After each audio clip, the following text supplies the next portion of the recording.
Guten Tag, and welcome back to Chef's Ink News. Today we have a menu that is, truly from the future. We will taste the delicious trends of today, and then we travel to the laboratory to see what is cooking for tomorrow.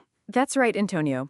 We're exploring a fascinating contrast, the viral, texture-driven food trends that chefs can use right now Okay. versus the deep-tech, renewable food revolution that could completely change our kitchens within the next 10 years. Wunderbar. So let's start with something I can hold in my hand. This Dubai chocolate. Have you seen this on the internet? The cracking sound as you break it? Unglaublich. I've seen it a dozen times. And from a business analytics perspective, that trend is a perfect case study in virality. Online searches for pistachio cream and knafeh pastry spiked over 500% in a single month. Wow. It shows how a social media platform can create global demand overnight. But my question is, Antonio, is it just a fad or something more? Nein. The specific chocolate bar might be a fad, but the idea, das ist richtig. The idea is genius. It is about the fusion of global flavors in this beautiful fight in your mouth between creamy and crunchy.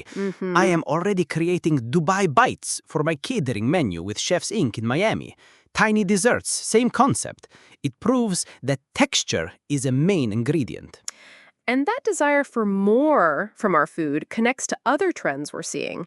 Take savory breakfasts, where chefs are turning humble oats into risotto-style gourmet dishes. Yes. At the same time, high-protein basics like fortified pasta and bread are flying off grocery shelves. The data shows consumers want every meal to work harder for them. Yeah, genau. A savory porridge for me is a blank canvas. I can make a beautiful dish with wild mushrooms, parmesan, a soft egg. It is hearty, it is healthy, Right. and it is deeply satisfying. It is real food. I am less sure about some of these other trends, like the functional beverages with adaptogens and CBD. The market data says otherwise. The non-alcoholic beverage sector is exploding, Really? driven by a demand for wellness and sophisticated alcohol-free options. But speaking of sophistication, I think an innovation with real staying power in fine dining is the plant-based caviar. Ah, now you are speaking my language. This is where innovation is truly beautiful. We use seaweed, we use kelp, and with a little science, we make these little pearls that glisten on the plate. They have the salty pop, the look of real caviar. On my seafood station, people are amazed. It is sustainable luxury. It's also a very smart business move, Antonio. The global plant-based food market is projected to reach over $160 billion by 2030. Wow. This isn't just a niche for vegans anymore. It's about offering premium, allergen-free, and sustainable options that broaden your entire customer base. But speaking of sustainability, that brings us to our next topic, Okay. which moves from the chef station to the scientist's lab. Antonio, what if I told you that the protein in your next meal might be made, quite literally, from thin air? From air? Sophia, what does this mean? This sounds like science fiction. It was, but it isn't anymore. A Finnish company called Solar Foods has developed a protein powder named Soline. They use microbes in a fermenter.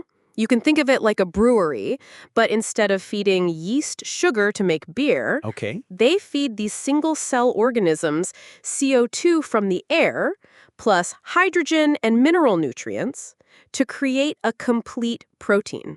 Unglaublich. It takes agriculture completely out of the equation. No land, no rain, no seasons. It is a big idea for my chef brain to process. Is this just something for the big companies, the Nestlés and Unilevers of the world? For now, the investment and application is at the corporate level, yes. But the entire goal is scalability and cost reduction. Independent projections suggest that within a decade, these fermentation-derived proteins could be significantly cheaper to produce than most animal proteins. Cheaper. But what is the taste?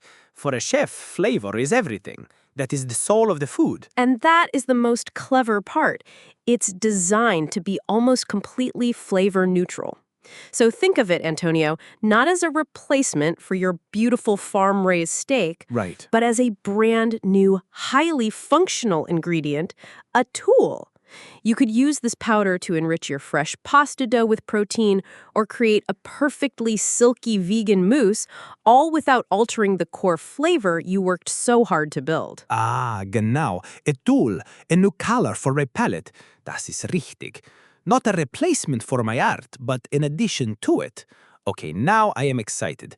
This is a new way to think. It's a fundamental shift in food philosophy, moving from harvesting what the world gives us Yeah. to creating what we need from its most basic elements. Now, here is a question we'd like you to think about. As chefs and food lovers, where should we focus our creative energy? On perfecting the tangible, delicious trends we can taste today, like global fusion desserts and plant-based luxuries? Or on preparing our minds in kitchens for the invisible ingredient revolution that is just beginning? It's a question about the very future of our plates. We'd love to hear your thoughts. Stay hungry for news. This podcast is proudly sponsored by Chefs Inc., catering and private chef services in Miami. You can find out more at chefsinc.com. Dankeschön for listening.